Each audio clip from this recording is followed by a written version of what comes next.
of 3 races today.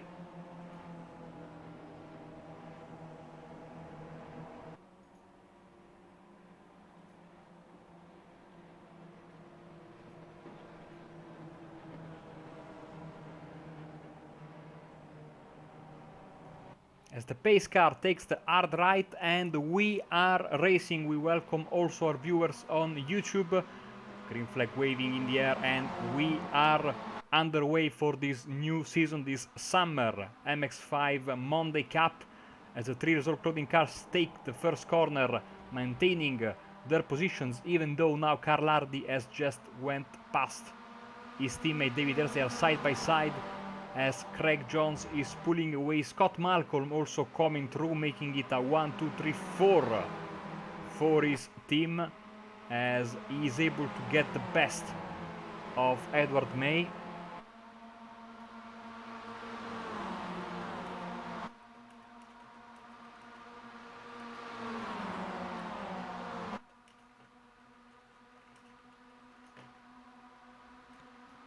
Getting into the carousel for the first time, they gotta be super careful, especially the teammates here. They don't want to ruin their race. In the back, everything seems clear. We've got a couple of cars running a bit wide. As you can see now, the pro drivers here at the back of the field.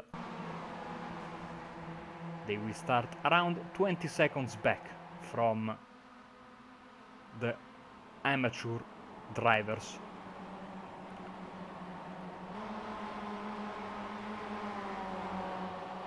About to finish the first lap. Situation remains more or less the same, even though David Ayres... Oh no, we have a massive crash. Massive hit. David Ayres pointing in the wrong direction, and cars crashing all over the place, unfortunately. That's it for Davis himself, but I'm sure many more cars were involved in that. Absolutely unlucky moment for David Ayres, and he is the first casualty of this race as the first lap goes in the books.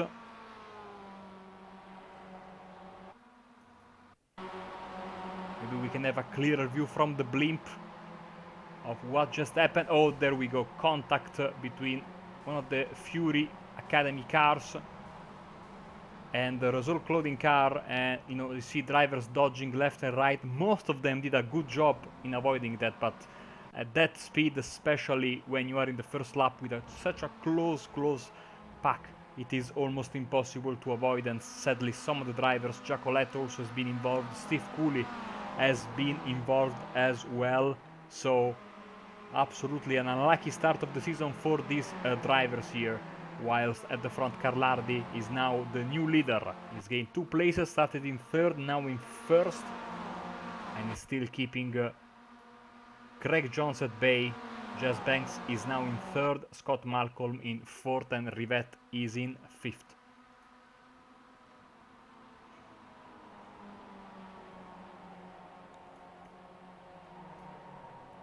Someone going very wide. It is sadly James Lawton, and he is not alone. I think he might have been in a collision with Edward May. That is exactly what happened. Here they go, side by side into the carousel. You see the OSL racing car was on the inside, but went a little bit too deep, and there was nothing that Edward May could have done there, and he's back to the pits for Lawton. May seems to be able to continue.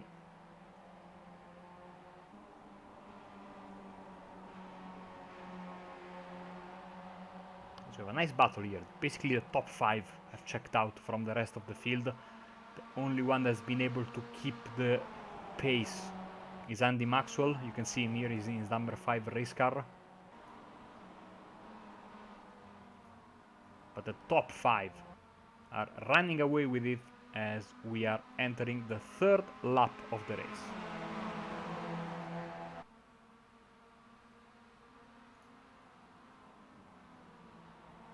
Let's go on board with Alex Rivette for a bit, as he just set the fastest lap of the race, 2:06.6. is of course enjoying the draft of most of the leading pack, and I wouldn't be surprised if he was able to gain a couple of positions even more on the backstretch as they go into the carousel. Once again, you can see the result clothing cars leading the way, so I think that Banks and Rivette have to work together if they want to get a run at these three guys there at the front as they fan out for the carousel once again.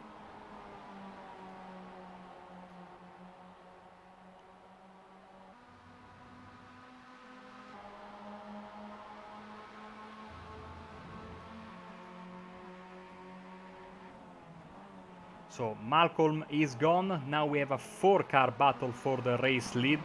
Craig Jones, Carl Hardy, Rivette and Banks, 1, 2, 3 and 4.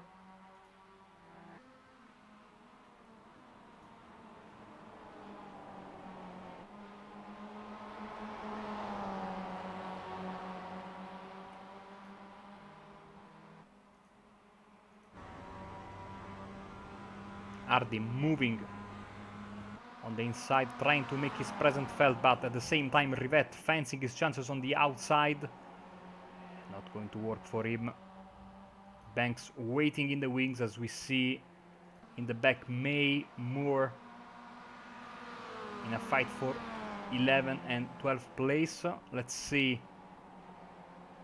Scott Malcolm is falling in the clutches of this group. I think he has to pit for a repair, absolutely, because his car is in terrible, terrible shape after that hit.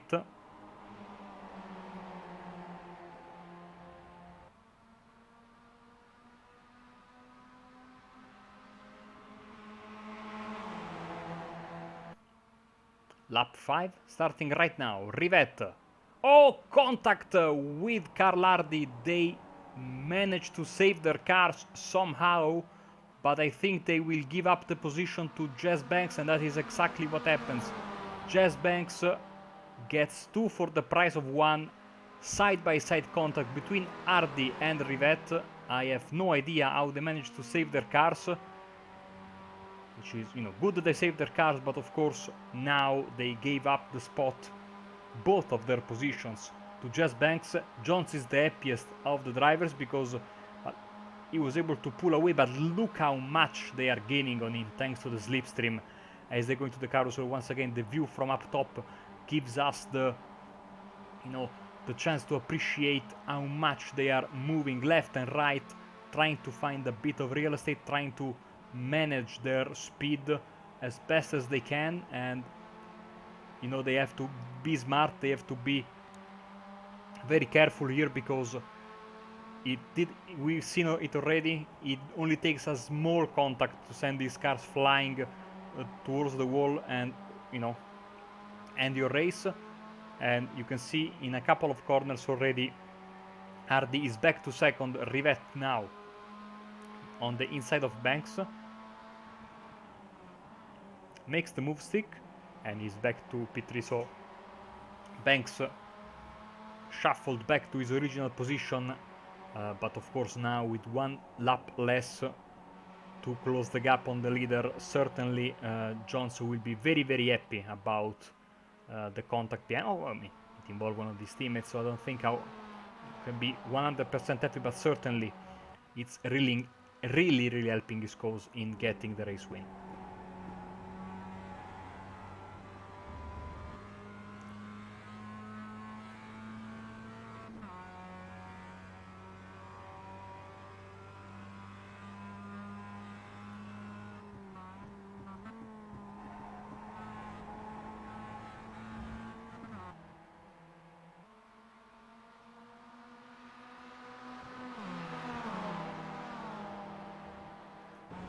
Rivette, oh, that is going to be very dangerous. Rivette using a bit of the grass and the curb. Risk of upsetting your car is absolutely incredible, but he's able to make it stick. He's going to be under pressure from Banks because he clearly had to lift there if he didn't want to crash.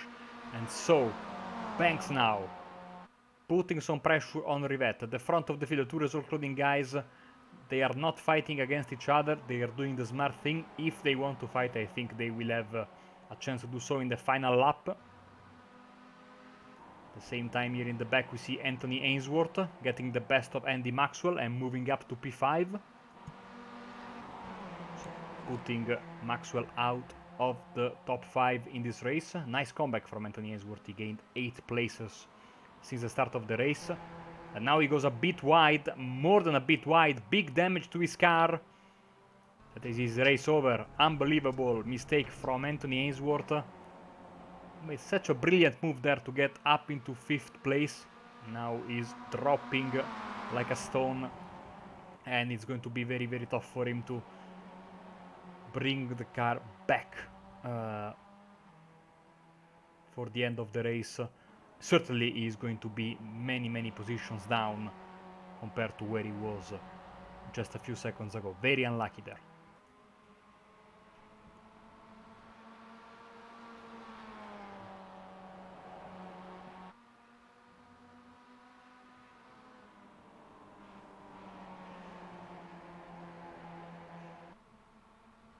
It is going to be a very close call if this is the white flag or not, because these guys are lapping.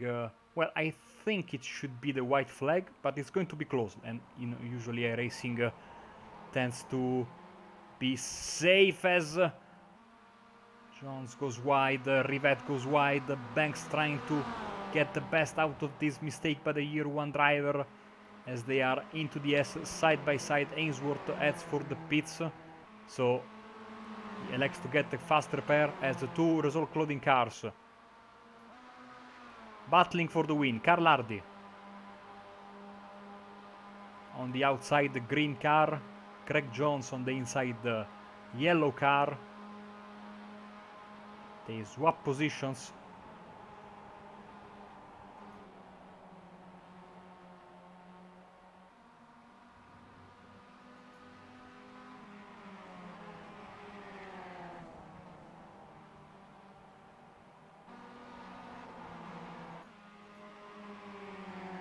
More fighting in the back for 5th place. Maxwell, Benison, Kellyman. Maxwell really wants to bring home a top 5 for his new team in their first ever race. But let's focus on these 2 battles that will determine the podium finishers for race 1 of the season.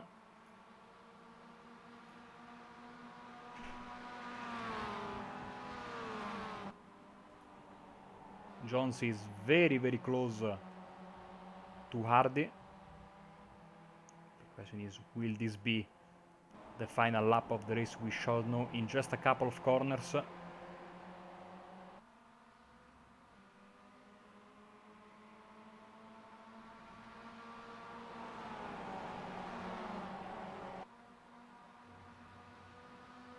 will this be the final corner of the race?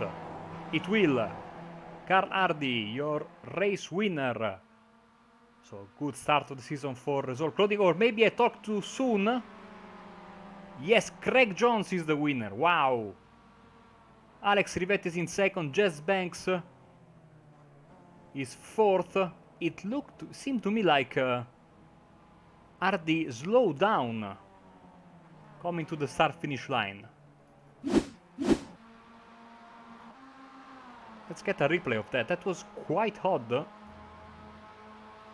I certainly jumped the gun on calling the finish, and he had a very, very poor run. Oh, he stopped. So team orders coming to play in the first round of the season. It has been a very controversial racing week, the one that we have just left behind us, and I'm sure we're going to have even more controversy this weekend at the Le Mans 24 Hours. So, Craig Jones is the race winner in the end.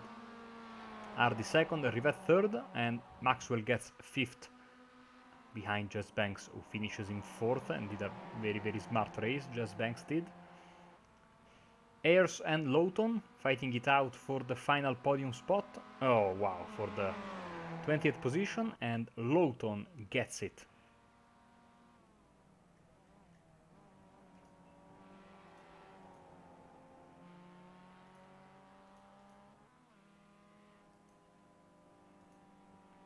So, without further ado, let's bring you the final race results for race 1, and your race winner is Craig Jones. Carl Hardy finishes in second, Alex Rivetti in third, Banks in fourth, Maxwell fifth, Bennison, Kellyman, Hansford, May and Malcolm round up the top 10, Van Essen, Christian Brown, John Moore, Adrian Handy, Terry Miles, Carl Jacolette, Steve Cooley, Anthony Ainsworth, he's in P18. Then Lawton, Ayers, Kip Stevens finishes one lap down together with Rhys Saunders, Graham Sesford, Russell Davis, Nick McCarron, and Mark Westwood. These two drivers did not start. The drivers eligible for the reverse are 23. So let's see what we get in the first reverse wheel of the season. And as per usual, we use this moment to remind you of the rules. Here comes the wheel on your screen right now. So each number corresponds to the number of cars that will be reversed. -1 is full -1, whilst all the other minus, so -2, -3, -4, will be a full reverse of the available drivers, of all the drivers eligible. So without further ado, let's roll it.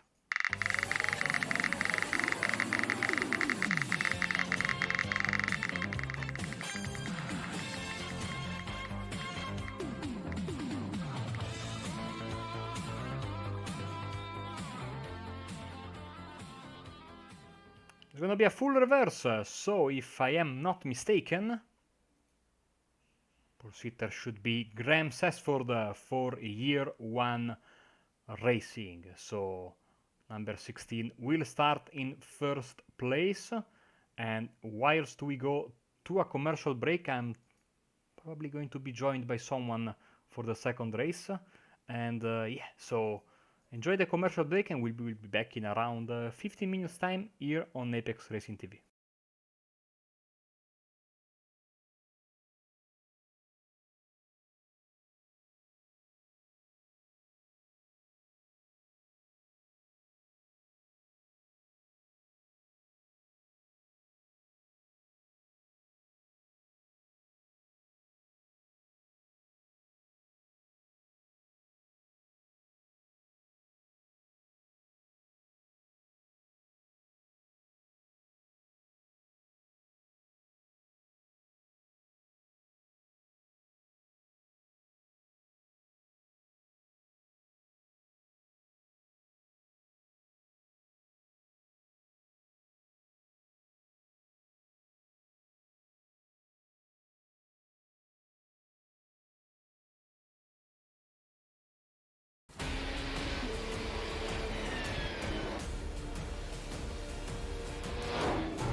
Growing up as a kid in Oklahoma, where I'm from, the Chili Bowl is the biggest race that we have.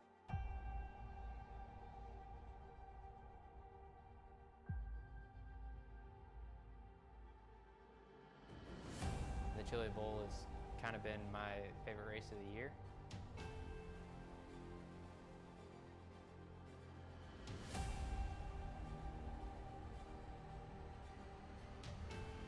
Growing up a dirt racer in Oklahoma, that's kind of the holy grail.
Smashed it. Great job, you did really well.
Growing up as a kid in Oklahoma, where I'm from, the Chili Bowl is the biggest race that we have.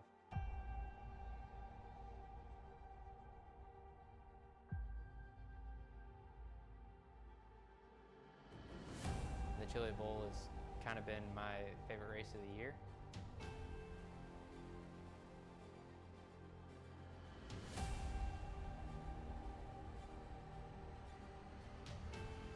growing up a dirt racer in Oklahoma, that's kind of the holy grail.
Good evening, iRacers. Welcome back to BSR MX5, a Monday Cup round one of this season 3 of 2019.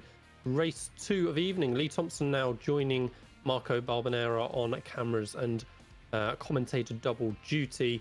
Cracking race for the first one, I expect, Marco, around Watkins Glen here on the MX5s. Oh, we haven't Absolutely. really got time for that. Lights are going. It's Oh, no. time for the race. David I is on pole. James Lawton in second. Oh, we got rolling start, have we, Marco? My bad. Yes, new rule for this season. I spent quite a bit in the opening race. In the final minutes of qualifying, going through all the rule changes before I noticed that I forgot to press start on the stream. So, yes, the rolling start is a new change for this season, which goes back to the first season of this championship, which had rolling starts. Then they had standing starts in season 2, and now back to rolling starts. And yes, this, of course, the fact that we are in Watkins Glen gives us the chance. Now, since it's a full pace lap, we can calmly go through the starting grid. Yes, that's always nice when it's not quite the rush I expected it to be as I saw the lights come up on the top of the screen. So as we can see, then following the pace car, David Ayers is going to be starting from that pole position, deciding for himself when the pack is going to be going off the final corner. James Lawton then alongside him in second, with Anthony Ainsworth in third, Steve Cooley in fourth with Carl Jacquelet in fifth, Terry Miles then in sixth with John Moore in seventh, Scott Malcolm in eighth with Edward May in ninth, Steve Hansford in 10th with Charles Kellyman in 11th, Dan Benison in 12th with Andy Maxwell in 13th, 14th is Jez Banks with Alex Rivett in 15th, Cole Hardy in 16th with Craig Jones in 17th, Graham Sessford in 18th, Russell Davis in 19th, Mark Westwood in 20th, 21st is Wooten Van Essen, 22nd is Christian Brown, 23rd is Adrian Hendy, and 24th, rounding at the back, is Kip Stevens. So yeah, Watkins Glen, circuit for these BSR MX5s to just run pretty much side by side all that round. They can, so much slipstream down that back straight, so many opportunities for the guys just to run side by side through the corners. The only thing about the layout that could cause them a little bit of a problem is this infield section, just trying to keep it all together. But these guys know what they're doing. And how was that race one, Marco? Did we have much carnage in there? Well, it was there was a big crash. Well, could have been a potential big crash in the very first lap here in this particular section of the racetrack. A couple of cars went around, but drivers did a masterful job of avoiding any kind of calamity. I mean, yeah, a couple of drivers were forced to retire. But apart from that, it has been, mostly cars, going a bit too hard into turn one, and when they try to get themselves sorted for the S's, they were losing grip and then hitting the wall. So that was the main source of problems, and a couple of contacts here and there in the MX5 with its rounded edges in the front and at the back. It's really prone to being easily turned. So hopefully things go better in race 2. Well, we're about to find out as the safety car leads them around that final corner. How long is David Ayres going to make everybody wait before he pins the throttle? I reckon he's going to go right on the apex here, but let's see. Just hanging back for now. Now he's put the floor on the pedal to the floor. Green flag is out, and they are away. David Ayres got the inside line over James Lawton. Looks like he's got a good start, has that position covered into turn one. They're starting to line up side by side for 4th, 5th position, but looking like first 10 spots or so is going to be fairly clean through that turn one.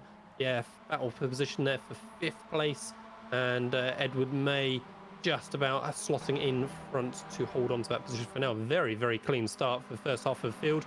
2x2 in the background at the back of the grid as they head through the S's. How is that going to shake out? Teammates as they go through, looking like they should have everything under control. It's almost going to be free wide. Yeah, of course, without the chicane, it's always a free-for-all as they come into the carousel, no matter the first or the last lap. 3 wide this time around. Let's see, hopefully they come out of it all in one piece. Seems like James Lawton will be the leader, as we see Scott Malcolm going for a little bit of a ride there into the runoff area. So yeah, OSL HKON Racing, new team, leading probably their first lap in their history in this second race of the first round. Yeah, exactly. And as you say, we're going to see that lap on lap, aren't we, as they head into that carousel with position switching. So James Lawton's trying to make a little bit of a break for it here. So if the guys behind have a little bit of a squabble, he might be able to make a good run of that. But no doubt he'll get swallowed back up again as Anthony Ainsworth and Edward May are, Edward May and Cole Jacquelet even going to be side by side as they head into the next corner. But just about Jacquelet just about has to stay in that position in that 5th spot. So all line astern as they come through the back of the circuit. We've got a pretty clean start, not seeing any huge movements through the field. Edward May being the biggest gainer so far, plus 5 positions from his starting slot as they already complete lap 1. Yeah, it's not as quick as, of course, the shorter layout, but still a very quick lap. There's not a time to rest as they go once again through the start-finish line and heading into the first corner. They have to be very careful there at the back. Year 1 and Fury Sim Sport Academy and Resort Clothing have fought throughout the history of this championship, and this new season seems to be more of the same. Oh, and David Ayres looking like trying to make a sneaky move up the inside halfway through. The S's there got a little bit of a run, but now he's hung out strike because he's not got any toe of Lawton in front. So Ainsworth now, swoops across the front of May. He's trying to make it 4 wide. He does. It's not even a car's width, but he pushes his way through. Ayres comes back over on him. Here we go. Contact. You can see that coming. The whole front 5 cars almost wiped out. Top 3 of the top 5 gone. Everyone else going to be able to make their way through. Car on track needs to stay still. More contact in there as well. And you could just see that coming on that accident, couldn't you, Marco? We could see the gap being forced, and then May just moved back across again. Yeah, that was... Ayres moved back across. Sorry, my mistake. Yeah, also Edward May now is into the fence. So, a disaster there. Let's see if we can get a replay. This is already after the fact, which is, a bit of a... It's sad because it was such a fantastic battle. And once again, you can see here from... there were 2 crashes. Look at that. Look behind. Look what happened there. Yeah, completely separate incident behind as well, as you say. That started a lot earlier as well. I saw that in one of the previous shots. And 2 completely unrelated incidents on that same place. I think it's the same issue for both, just, gaps being forced when there wasn't one. And it's the same position as well. It was on that left-hand side, a car trying to go up onto the grass almost, and the other car just not allowing that space. So, yeah, here's our next replay to see that midfield instant, and so I think it's going to be the same, just squeezing to that grass and moving across, and they just get drawn together, and then we see in the camera shot exactly the same thing happening with the leaders. So it's unfortunate. That's really broken the field up now into 2 or 3 big packs of cars. So Cole Jacquelet, by the way, is leading the race after that incident. So Cole Jacquelet, then James Lawton, then Alex Rivet, then Cole Hardy, and then Terry Miles are the top 5. You can see the top 2 are way in front of the rest of the field. To be honest, I didn't notice what was happening there at the back until we saw that first replay, because I thought they were involved as well in that same crash we had there, maybe, trying to avoid the speeding cars, but no, it's very, very weird. And also, like you were saying, the dynamics of the crash were pretty much identical as Lawton tries to get back P1 from Jacquelet. Lawton, a new face in the championship, Jacquelet one of the veterans, and the year 1 driver is able to keep the position. Look at this fight here, absolutely amazing for P4 and backwards. Yeah, it's a real squabble now here, as you say, for the back end of the top 5 all the way to the back end of the top 10.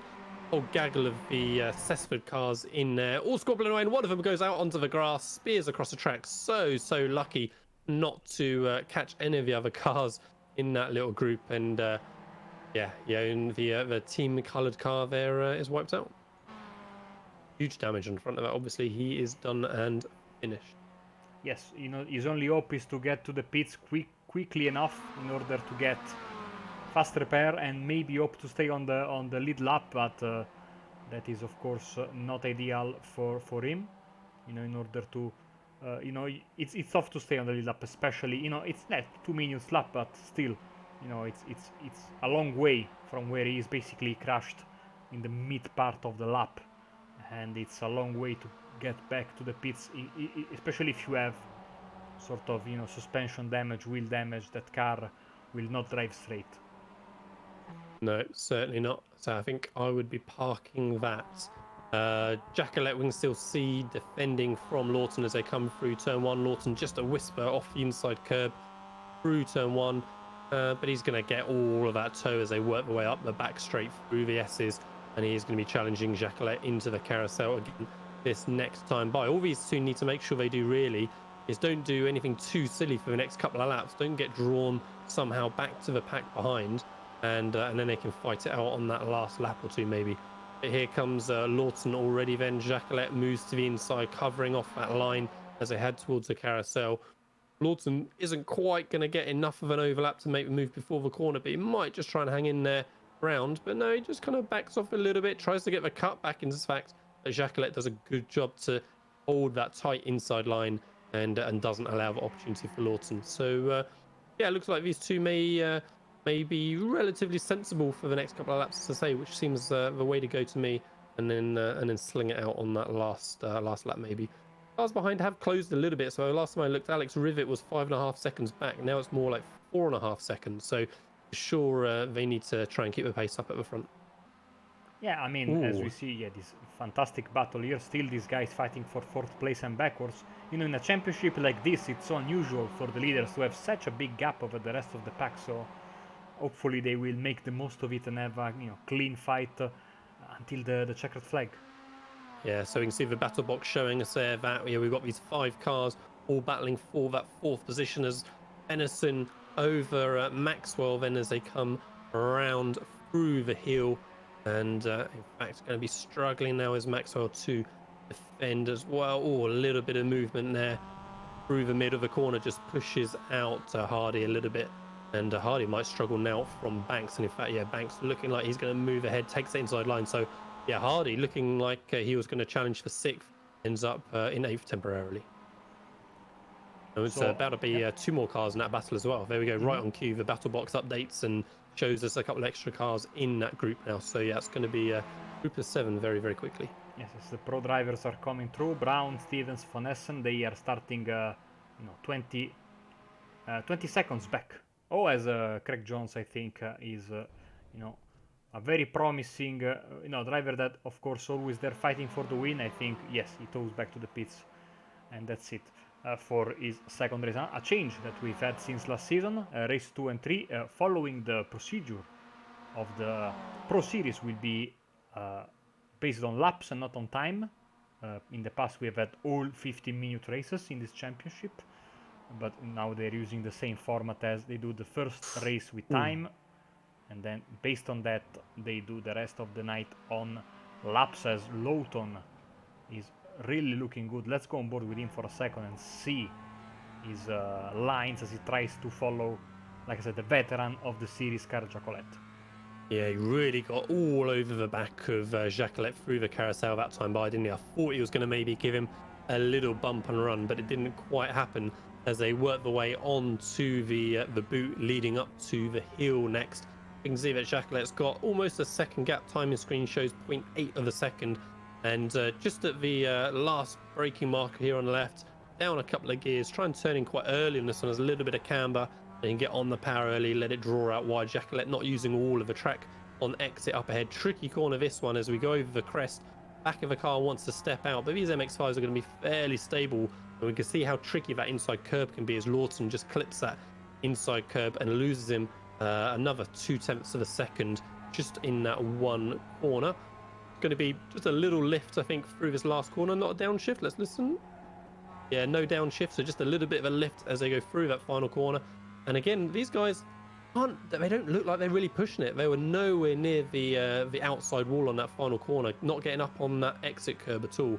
So really, you can be using a lot more of the track on exit, carrying a lot more apex speed through there. Don't use the don't get onto the inside curb that time for Lawson. So again, I'd be clambering all over that inside curb. Exit looked pretty good, and now it's going to be flat for the next 20-25 seconds until they get up to the carousel again. Oh, Rivette has got some big issues from the third spot. I think he's going to go down quite a bit. Let's go very quickly to a replay and see what happened. Yeah, saw a car clatter into the wall on the exit of the final corner as well. Oh, I was saying about using that inside curb on turn 1.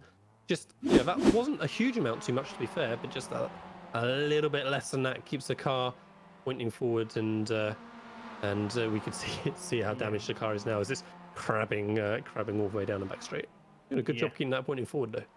That is the definition of crabbing. As we go back to the fight for the race lead, 2 laps to go, 1.5, and you can see how much the gap goes down on that backstretch. But then it seems like Giacoletti is a bit quicker through the rest of the track and is able to pull away.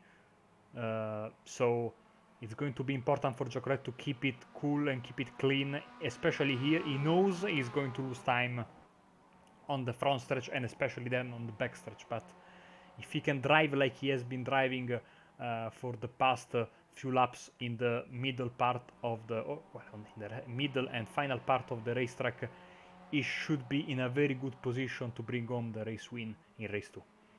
Yeah, Lawton needs to nail these final 2 corners now if he wants a good shout down in towards the carousel. So let's see what the gap is going to be looking like. 8 tenths as they enter the final corner. He wants to bring that down just a little bit more as they come onto the front straight. I think loses just another tenth. So let's.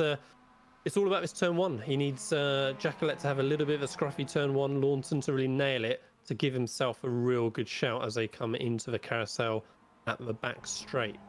So looked like he took a little bit of a better apex that time. Still didn't really get up on the curve, but he gained a 1.5 look. So he went from 9 tenths to 7.5. So it's looking a bit more promising. Let's see how much that toe is going to draw him up as they get towards the carousel. These poor MX5 struggling up this hill. The revs are barely climbing at all. Only now do they actually pick up, and we see that gap coming down half a second now. So Lawson is going to have a real good shout at pulling up alongside. We can see Giacoletti trying to break the toe. Lawton not bothering to really follow. So I don't know. I'd be in that toe there, Lawton, and really trying to make it. And maybe that made a difference. Look, he's ended up 2.5 tenths back at the carousel. I think if he'd have stuck in that toe, followed Giacoletti's weaving, that might have just given him an extra tenth and put him in the position to challenge. But we've still got half a lap to go. Still just a couple of tenths behind. Both just miss the apex a little bit as they come through the chute there. As I just get a beautiful view of the trees and it cuts away just in time. Lawson right on the exhaust again of Giacoletti. They take very different lines here. Look, Giacoletti much deeper and then gets a late apex. Lawson much tighter all the way through. And how much more time has Giacoletti gained? 6 tenths. Look, Giacoletti's line through that corner. I spotted that last lap as well. So much better for Lawson. And typically that's what we want around there. A really late apex so you can get on the power much earlier and make use of all that straight. So Lawson really needed to have maybe watched Giacoletti through the last 7 laps and seen that difference in the line and tried to have adjusted maybe, and that's just caused him to not have an opportunity to challenge now for the rest of the lap.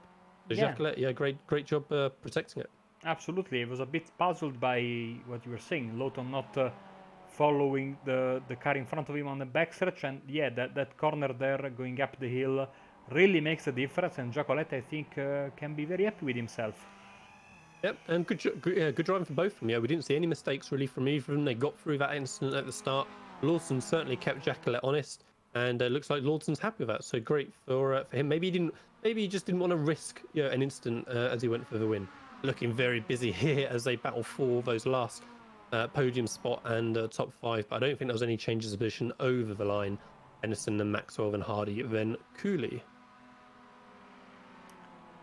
Yes, we have a couple of battles still left to be solved. May and Kellyman. This is the fight for P16 and of course the all-important reverse grid positions, which are going to be determined in just a second in the reverse with the reverse grid, as we see Kellyman and May taking the final few corners. Also Ayers and Rivette, and Rivette is oh wow, he's still going. And that is quite remarkable if you ask me. So Ayers come to the start finish line. Let's see on board with him. 90-degree turn on that steering wheel. How many times we have seen this in the Pro Series? Ooh, Oh, ooh, I is he think going he's to keep going his to. spot? Ooh.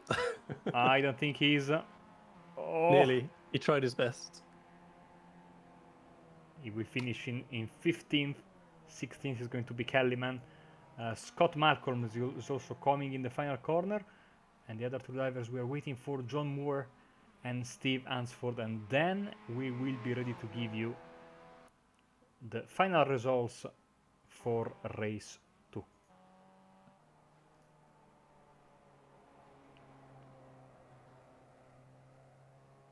Yeah, so it's a shame about that instance in after 2-3 laps was it? 'Cause it really did break apart the field. But as we saw, it only makes 2 cars to give us a race, and Jacqueline and Lawton there certainly kept us interested for the majority of it. And again, the fight for third to 8th or 9th was pretty busy as well. But yeah, it was a shame not to see that.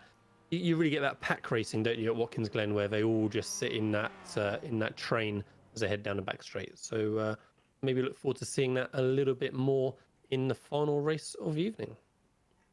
Yes, and in just a second, we should have the final race results on your screen.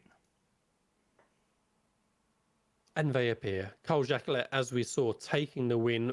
Didn't see him put a foot wrong all race long, hitting his marks, finished 8/10 ahead of James Lawton. The rest of the field did not finish one lap down, as the bug timing screen suggests. Dale Bennison then finished in third with Andy Maxwell in fourth. Carl Hardy in fifth with Steve Cooley and Jez Banks in sixth and seventh. Adrian Hendy in eighth with Wouter Van Essen in ninth. Christian Brown in 10th with Terry Miles in 11th. Mark Westwood 12th with David Ayres in 13th. He started from pole position, I believe. So, that incident earlier on really cost him a lot of positions, as it did for Edward May, just behind him in 14th. So he still finished together. Alex Rivet then in 15th with Charles Kellyman in 16th. Scott Malcolm 17th with John Moore in 18th. In 19th position was Steve Hansford with Kip Stevens in 20th.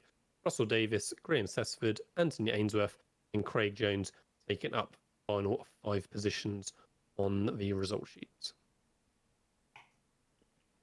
So yeah, so as I say, good second race, but like I say, just a bit of a shame that we didn't see the pack racing that we used to here at Watkins, and now we can see the true gap. So yeah, third position finished 10 seconds back. So that was pretty close, wasn't it, from that third spot to seventh, just a fraction over a second between a lot of them. So the first car eligible for the reverse, well, if we have to consider Kip Stevens, even though he won't be eligible, so we have 20 cars eligible for the reverse, and we should have the reverse grid on the screen right now. Here we go. So let's roll it.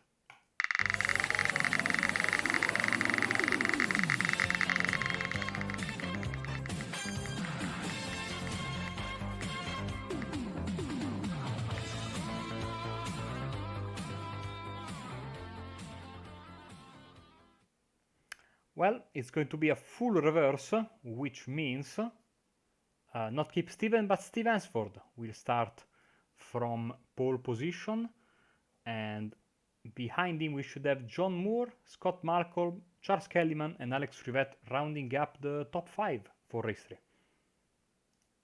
Great, so we should look forward to seeing that when the session comes back up in just a few minutes' time. Whilst you're away, remember, guys, it gives you an opportunity, if you're enjoying the coverage and want to support the BSR series and Apex Racing TV, that you can subscribe to our Apex Racing TV channel on YouTube. We also broadcast most of our series simultaneously on Twitch and on Facebook as well. So give our Twitch channel a follow. It'd be nice to get some more viewers in there. We've got way more possibilities with chat interaction and chat bots giving you answers to questions and that sort of thing. And also you can like us on Twitter and on Instagram as well. So as I said, we should be back in just a few minutes once you've done all of those tasks, all of those homework I've given you. And we shall see you then for the final race.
Growing up as a kid in Oklahoma, where I'm from, the Chili Bowl is the biggest race that we have.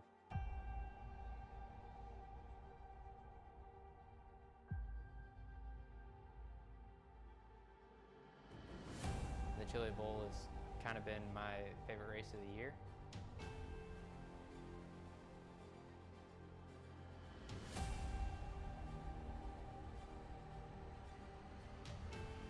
Growing up a dirt racer in Oklahoma, that's kind of the holy grail.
Good evening, iRacers. Welcome back to Apex Racing TV and BSR MX5 Monday Cup.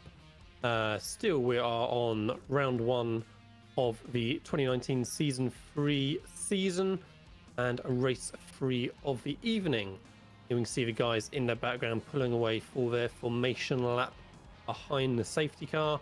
And on the grid, you can see that Scott Malcolm is going to be leading them off from pole position with Charles Kellyman in second, Alex Rivet then in third with Edward May in fourth, David Ayres in fifth with Mark Westwood in sixth, Terry Miles in seventh with Jez Banks in eighth, Steve Cooley ninth with Carl Hardy in 10th, Andy Maxwell in 11th with Dale Benison in 12th, James Lawton then in 13th with Carl Jacquelette's race winner from race 2 in 14th, John Moore in 15th with Steve Hansford in 16th, Russell Davis in 17th with Graham Sessford in 18th, Anthony Ainsworth in 19th with Craig Jones in 20th. 21st is Christian Brown. 22nd is Ruta van Ensen.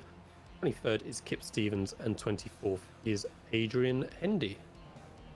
So yeah, the car's on the back straight now, following that Porsche safety car. Still not quite used to seeing the Porsche as the safety car, Marco, of all those years of the Mustang playing that role in iRacing.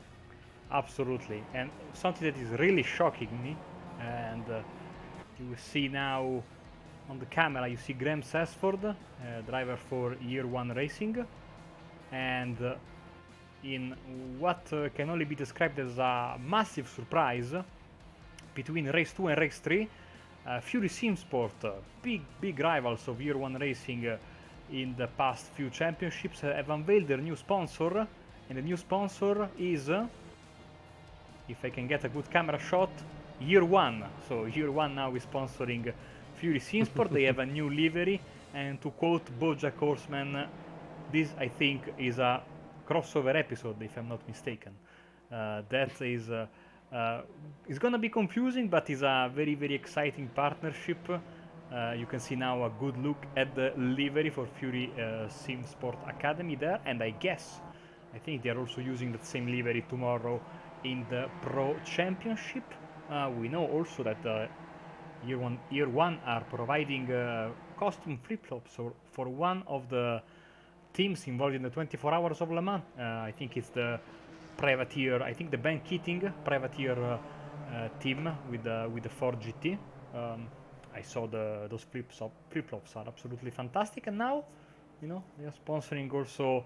This is quite weird. They are sponsoring basically their biggest rivals in the championship together with the Result Clothing. So it's never a boring championship here in the MX5 Monday Cup. Final race of the night, and let's see who gets the race win. Who would have thought that flip-flops and motorsport would be such a good fit? But yeah, those are two sets of good-looking cars out on track, so that is nice to see another striking livery out there. So yeah, guys, then coming around the final corner, still behind the pace car, of course, waiting for him to peel away. Scott Malcolm, very experienced, of course, in the BSR series, leading him off. Charles Kellerman in second. Foot is at the floor. They are away, green flag. Alex River already got ahead of Charles Kellerman. Scott Malcolm still leading him off, covering the inside line as ahead to turn 1. I don't think Rivet's going to be close enough to really challenge into turn 1 unless Scott Malcolm's very cautious. Oh, he the blows his engine! He bangs it down the gear, Marco. Blows his engine before he even turns into the apex. The field stream by Alex River, Edward May, Charles Kellerman are now our top 3. David Ayres, in fact, just jumping ahead of Charles Kellerman, so he's already lost 2 spots from the start, even with the 1 gained from Scott Malcolm retiring. Oh, I have never seen anything like this in my life. I have to be honest with you. Right on cue of me saying how experienced he is in this series as well. Oh dear, Scott Malcolm. David Ayres, Edward May, Alex Rivet, 3 wide, as we can see as they come down towards the carousel. Rivet just tucking in behind David Ayres. Looks like he's got his nose in front as they come into the carousel. First time by Edward May a little bit later on the brakes. Look at that expert speed from Edward May. So much quicker on the apex than David Ayres thanks to that wider entry. And he's going to have a little bit of a sniff as we come into the chute. Straight up the inside. David Ayres gives him so much room that he lost the 2nd position to Alex Rivet as well. Oh, gotta be careful there. Oh, here we go. Does Alex Rivet there to keep out the pack. That's the way to deal with, you know, a spinning car, guys. Most of the time, jump on the brakes and the car is going to continue the trajectory that it starts in. And good job from Rivet there to keep it out of the pack the best he could. That's unfortunate of him. Edward May then just got a little bit of breathing space for a corner or 2 over David Ayres. Charles Kellerman now back up to 3rd thanks to that incident. And Jez Banks then in 4th. The top 4 have just broken away from the rest of the field just a touch. You know, every time I see a car go around there, I think about that massive crash we've had in World GT a few months ago. If you remember, we had 1 car sent into outer space. I think it was Benjamin Gregory, if I'm not mistaken. You know, this time it went much better than that time. Drivers were very good, but already some big surprises then. Paul Sitter is out, and big disappointment, of course, for Alex Rivet now down to P19. Yeah, so as they come over the line for the first time, we can see the top 4 are all line astern, but in the background they're starting to fan out a little bit as they head towards turn 1. Back end of that top 10 is looking spicy, and what happened now, I was looking away as May... did he just lock up on entry, Marco? Did you see? Honestly, I think he went a bit sideways. Maybe he carried too much speed, but that was a fantastic save. And going on board with him, seems like his car is perfectly fine, which I thought he was going to be either into the wall or getting hit by someone. Yeah, like I say, very strange one. So I was looking further in the background, looking at the cars behind, and all of a sudden May's there sideways. But here come the challenge for the lead again. There's a 3 wide as they come back up to the carousel. That newly liveried Fury car taking the lead. Jez Banks into the lead at the carousel. David Ayres second. Charles Kellerman in third. So yeah, Cole Hardy got a little bit of work to do just to claw his way back to the top 4. And Edwin May just trying to get back into that fight as quickly as possible. So actually that's very quickly now. Become top 5 car here. Contact in the background, Marco. Don't see anything flag up on timing screen, but there we go. Beyond more than it is into the wall hard. I think there may have been other contact as well, because I heard contact quite a bit before we saw him in the wall there. So let's see how that pans out. Yes, we have. I think something happened a few moments earlier, but the event viewer, as per usual, goes crazy when they go into that particular part of the racetrack. But yeah, certainly there was some drama happening when the second part of the pack was going through the carousel there. Once again, 7 laps that we are doing here. Oh, around goes David Ayres. He's beached on the curb. He's in a very precarious position. He has to.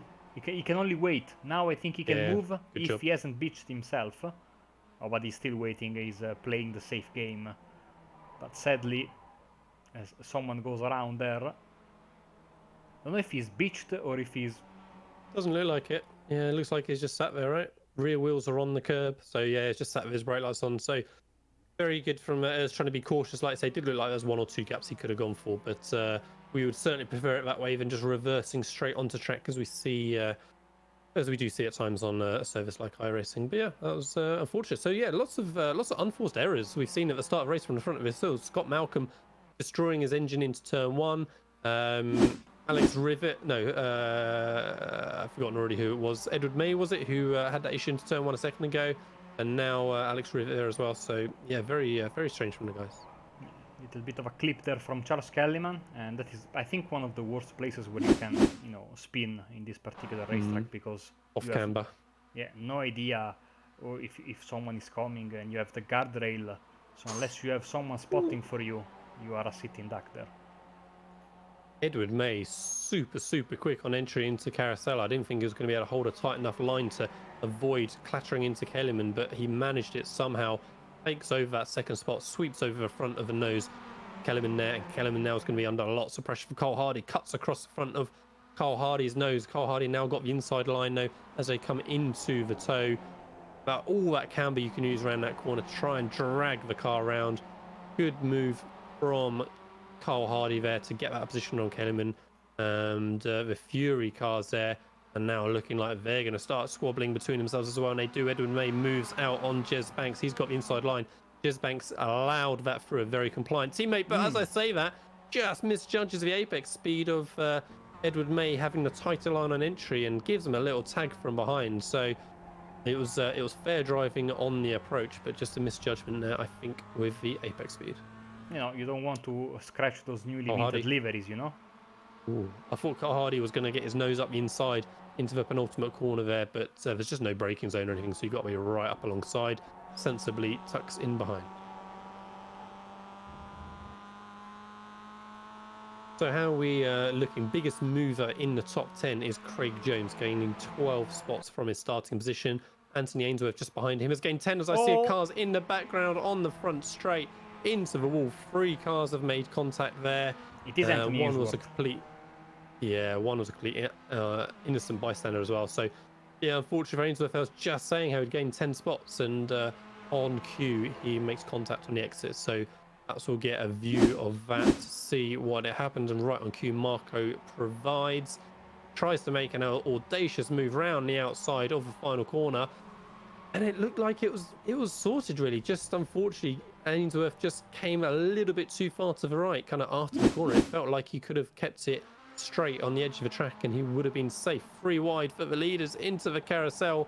Fury cars almost get tangled up, but Carl Hardy ends up taking a very wide evasive line and loses a spot again to Charles Kelly.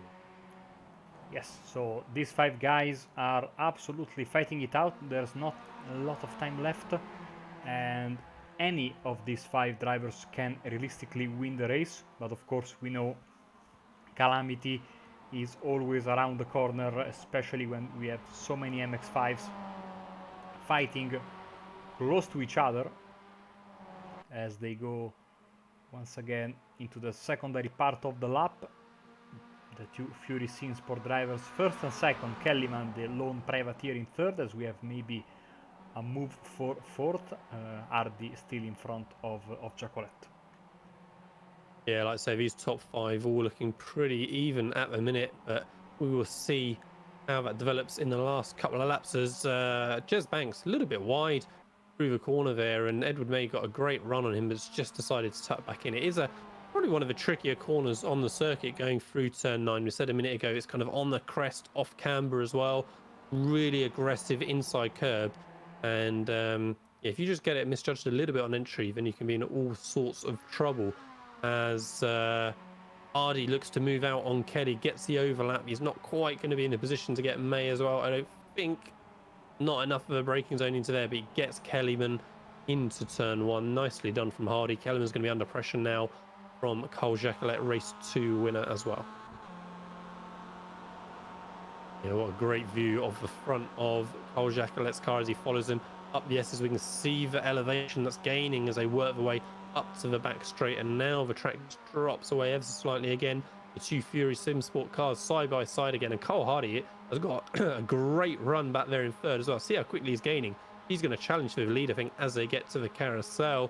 See, as he quite get the overlap on Edward May as well. It's going to be awfully close. How brave is he on the inside? Pretty brave, it turns out. Edward May, though, covers off the inside as much as he can, gives him only a car's width, no more. And Cole Hardy obliges and takes the tight enough line to avoid contact. Cole Hardy has a little sniff then into the chute, but wisely thinks against it. So good move from Hardy to get up into second, and very hard defensive driving from May, a clean all-round. Yeah, there was as he tries to go for the move again. Not the best passing opportunity this one, but if he has a good exit, Hardy can make it into the first position, and I think seems like May has the better run, but now Hardy will have the inside. How brave will he be? Oh, Hardy just keeps that position, slots in nicely. Oh, very wide though from Edward May. Cole Hardy's going to get a great drive off the corner. He's going to be in this tricky outside line now for turn 9, as we said. Very wide from May as well, and Hardy's going to struggle now from Banks because of that wide line from May. Just about going to hold on. I don't think Banks can send it up inside here. Can he? Hardy, sorry, very cautious, and allows Banks that position without much fight, to be honest. Nice fighting. I mean, they are really getting close to each other, but with respect. 2 laps to go, and all bets are off now. Kellyman and Giacoletto are a little bit more subdued. They are not taking any chances. Maybe they are waiting for something to happen in front of them, or they are saving their cards for the final lap. I think it's not a bad shout, just hanging back just half a second and just keeping an eye on what goes on and try and nab an opportunity. All it takes is for these cars to get tangled up and you could dive up the inside. But look at the top 3 cars, nose to tail as they come through. The S's. Hardy practically pushing Jez Banks up the hill there. And they're going to be 3 wide for sure. And I think Carl Jacquelet is going to be right in there as well, making it 4 as they come into the carousel. It's going to be very busy. A little bit of movement from side to side as they come down. May defending the inside hard. Here comes Jacquelet, looking for a space. He goes to the very outside. Not quite got the overlap on the Fury Simsport cars. But Jez Banks sweeps it round the outside. Can he keep the line and the momentum? He just about can. May now defending from Jacquelet. Jacquelet did very well on the carousel, but it's boxed in. Look, completely boxed in. Very cautious for Banks, I think deliberate, I would say, just to try and give his teammate the opportunity to hold on that second place. Nothing wrong with that at all. Not bad sportsmanship at all, but for sure, just trying to give his teammate the opportunity. It looked like Jacquelet fighting to hold now onto that 3rd position. Cole Hardy has got the inside line, and Jacquelet straight away back up alongside May, cuts off the inside of the exit of the corner very nicely indeed. He's in a strong position now as they head into hill turn 8. I'll have a breath. They go side by side there, almost contact, or I mean that was a little bit of contact there. Yeah, whisper of netcode maybe. Exactly, yeah, as now Hardy... Here we go. Oh wow, on the inside there, he's able to make the move. This gives a little bit of breathing room to the two leaders. Now Kellyman is coming through, trying to get into that fourth spot. This is helping, just a bit, the two leaders, but they know once again they will be under massive pressure come the backstretch, as the white flag is in the air.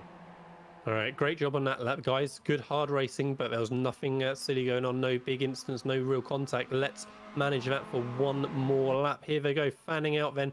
Hardy trying to get the run on May. May being as defensive as he can, comes back to the racing line. Turns in a little bit early, does May initially, I thought, but gives Hardy the space. Good correction from the two of them. They're going to be 3 wide through the S's. Marco, how is this going to turn out? Hardy's... Man. Hardy was lucky. He had the space to move right. Oh, contact. Hardy, keep it straight, pointed forward. Okay, unlucky that he's lost some momentum, but good job from the guys to keep it straight. That was unlucky there. 3 wide into the S's was never really going to pan out. Other cars are coming.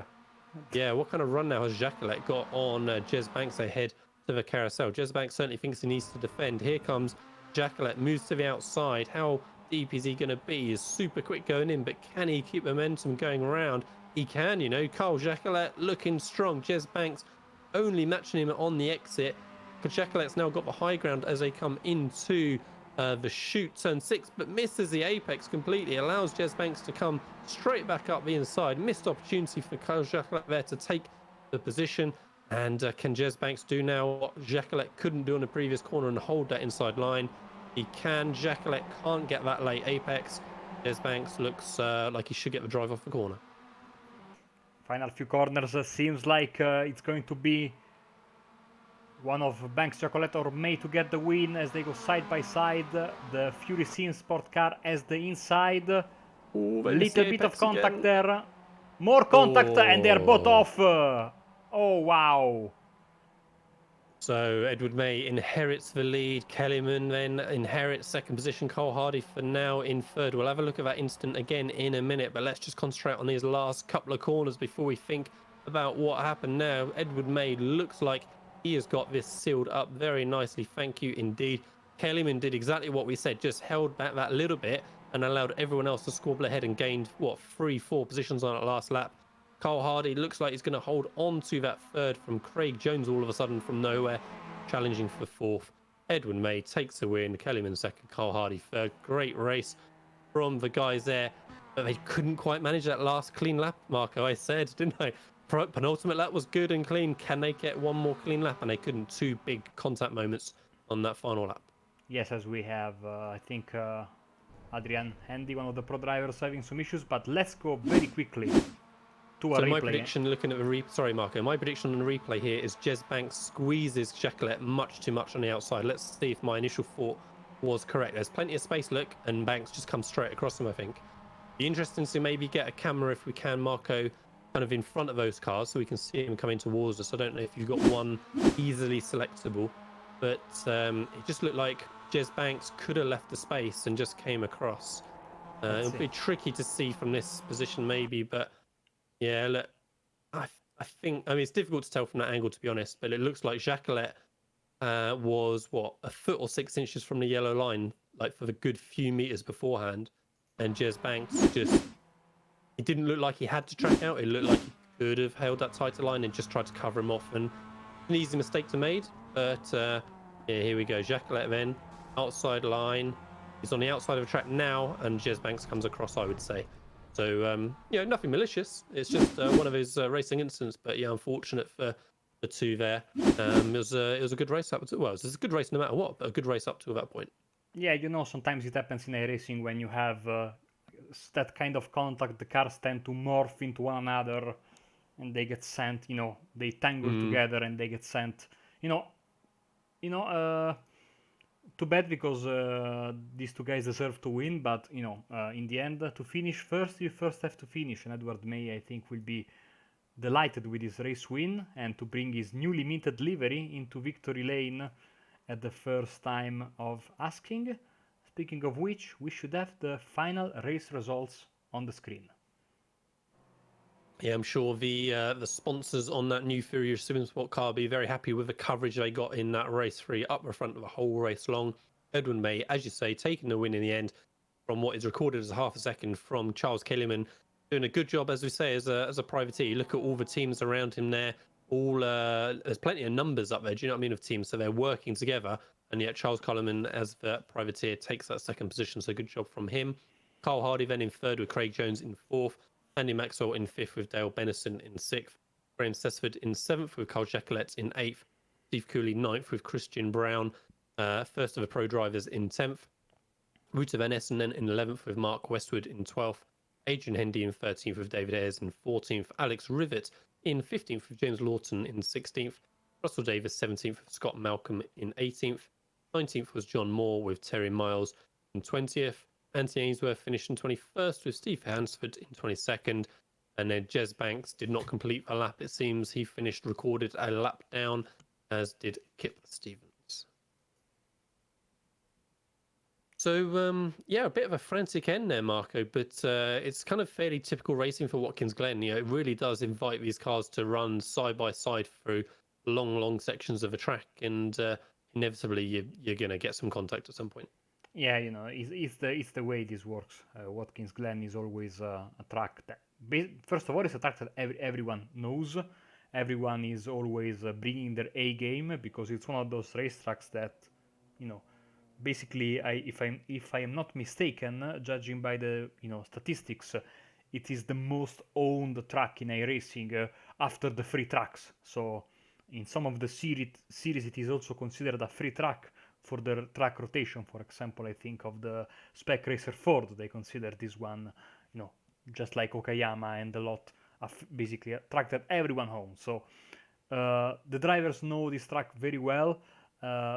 It has no secrets, and the performance are balanced. Also, with the MX5, it's a great equalizer. Not a lot of stuff you can do on the setup. A lot of slipstream. So, some argy-bargy is always, it is to be expected, so to speak. So, speaking of which, should have Edward May here with us for our first post-race interview. He should be with Lee right now. Yeah, so he is. So welcome to the commentary booth, Edward. Cracking job grabbing the win at the end there, thanks to incidents all around you. It was a hard-fought battle in that race for you. Lots of fighting all the way through. Yeah, lots of battling. I almost thought I lost it. I lost the race win there at turn one, running a bit wide, but going 3 wide through the uphill S's, a little bit of argy-bargy, and obviously I just want to give my commiserations to Carl Jacquelet and Jez Banks there at the end. They were probably going to be going for either first or second to either of those two, and I just saw it all happen in front of me. Yeah, well, say you were fortunate. You ended up in a good position to take advantage at the end. I mean, we're just saying it's just a symptom almost of the track and the car. The Watkins Glen circuit, of course, invites great racing. It does invite lots of incidents as well. It's just one of those things. But how was your night overall between the 3 races? Obviously, this final race here was a strong result from you. How do you feel about the evening in total? Even in general was quite all right if you just look at the last race. The first 2 races for me, I had incidents, because obviously you've got the long straight. It's like the main area where you can overtake. It's draft central up there. You always get squeezed, and there are always room for accidents happening there. First race as well, I had a big frame drop and ended up going into the left-hand wall. So that was a shame about that one. All in all, it's just, I think I learned a lot from the first 2 races, getting back into the swing of BSR racing again. You've got to sort of drive sort of quite clean and quite safely. You can't always make moves. You have to sort of sit back and wait for your time. Whereas in other series, you might be able to get away with a chance of the move. But these guys race very hard, and you've just got to learn to develop yourself around it, which is how I guess I managed to get the win in the end, keeping my nose clean. Absolutely. So yeah, so good job on managing that situation. So BSR series for sure can be a tricky one to go in. And talking about tricky driving, next week we're going to be at Le Mans. I'm not exactly sure offhand which circuit layout it's going to be, but that of course is going to be a massively different place from Watkins Glen. How are you feeling about running there next week? We've always got to look forward to the next race. Racing's usually quite tight. I was more apprehensive about going into this race because, truth be told, I only really brought this track yesterday in preparation for the Watkins Glen 6 hours with my team. I think it's now year 1 Fury Sim Sport. So going to be looking to get a good result at the end of that race, and Great. also Well, in future BSRs. great. Well, we look forward to seeing you at the sharp end again next week, as you say. Would you like to give your quick call out to your new sponsors? Yeah, I'd just like to say thank you, obviously, firstly to new sponsors, Year One, making custom flip flops designs. Very grateful to have them on board for the team. Obviously, they also sponsor Year One racing as well in BSR, but it's good to get a good result in your first race with the new paint. Obviously, get the Year One name out there. Also, want to say a big thank you to Dan Blake, former champion both in Pro and Am Series, giving up his seat this season to help out all the guys. Big credit to him. Also got Jez Banks, my teammate, as well as Anthony Ainsworth out on track with me. We've got Edward Rapraga as well. He's been motivating us behind the scenes. Yeah, it's just big thanks to everyone involved. Couldn't have done it without him. Okay, well, congratulations again for the race win at the end there, Edward, and we'll just see you next week. Thank you very much.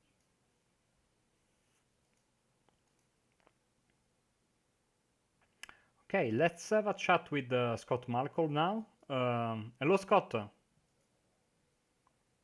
Hello. So, I don't want to talk about it, but I think we will have to. What happened at the start of race 3, man?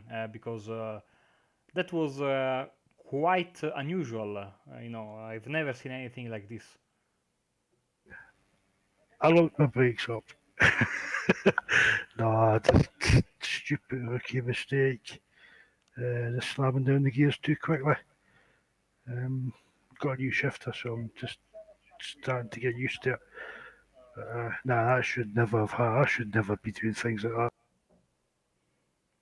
Oh, well, it makes sense now that you talk about the new shifter, because sometimes, these new peripherals take a bit to get used to. So, I mean, you are a very, very experienced driver, so there must have been something weird behind the scenes.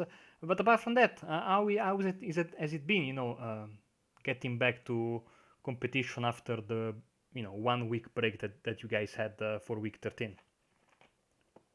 It was good to get the week's break. Just to refresh the batteries a wee bit and have a break. But I felt the result clothing guys had quite a fast car out there tonight, and the qualifying results could have proved that. I think three of them were in the top three, and I was like fifth or something. Just the luck went against us tonight. And next week, it's going to be Le Mans. Are you confident about that particular racetrack? Yeah, I think we'll do all right there. Big long straight, big long track, and yeah, we should be. Well, Scott, thank you very much. Before we let you go, anyone you'd like to thank? Just the usual crowd. Apex for putting on the broadcast. Yourself and Lee for supplying us with the commentary. Result clothing, and the rest of the guys for. Thank you very much, Scott Malcolm, and catch you next week then. Oh yeah, definitely. Catch you later, guys. And that was Scott Malcolm. And now, Lee, last but not least, should have race 2 winner Carl Giacoletti in the booth.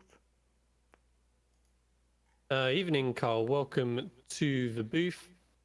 Congratulations on your race 2 win, of course, but commiserations for how race 3 turned out. Yeah, that was unfortunate. We both sort of ran out of track a bit there. It was a great battle too, though, coming from quite a long way down the grid. I was very pleased to get there. Yeah, it was good hard racing that we saw sort of throughout the grid, really. What was your... I mean, you say you both just sort of ran out of track at the end there. I mean, how do you feel about that incident at the end? Do you think Jez squeezed you a bit, or just one of those things? Well, I was on the edge of the track and we hit. So you have to take your conclusions from that. Cool, yeah, I think that says enough. Good stuff. I mean, say it was a good night's racing in general. Next week we're going to be at Le Mans. How are you feeling about running there in these little MX5s?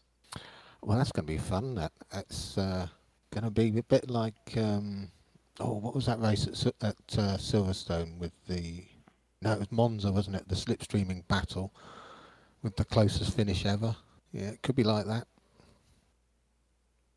Yeah, well, Le Mans is certainly going to invite Watkins Glen style slipstreaming as well, with that massive straight on the back, of course. So we look forward to seeing that next week. Yeah, I feel the draft is just a little bit strong on this car. I think it's just a little bit unrealistic, but it's only a touch, I think. Yeah, well, it's interesting to see how it changes as we go through the MX5 development still on iRacing. Yeah, Right. absolutely.